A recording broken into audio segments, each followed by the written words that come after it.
I actually came here in 1985 when I saw an ad for a music director for a show, and I met Bill Russo.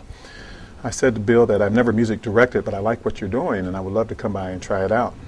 The one great thing about Columbia was it seems that they were into innovation, into trying new things. So Bill said, well, come on in, let's give it a shot, and maybe you can learn as you go.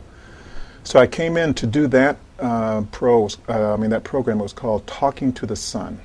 This is back in 1985, I believe it was. So I sort of learned how to do music direction.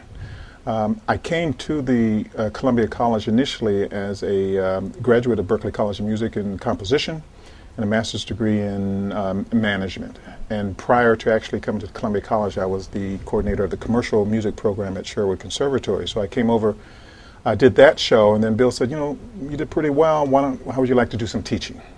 So I said, sure, what would I teach? Introduction to Theory. I said, fine, I would love to teach a little Introduction to Theory.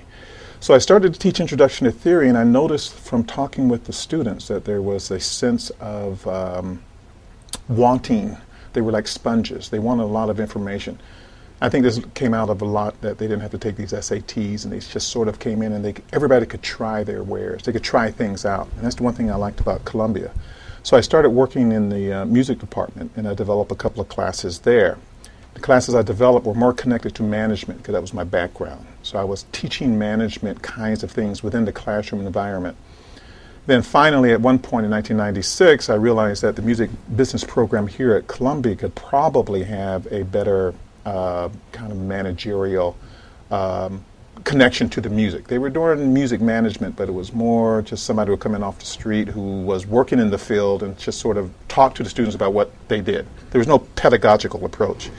So when I came over to the music business program in 1996 with Dennis Rich, I started to look at what the program was and said, well, I think we should change this. Maybe this would work.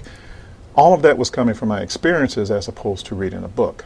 So I said, you know, based on my experiences, this is what I think we might need. This may work better, and the students may be able to understand concepts a little bit better if we can put it in this format instead of that format.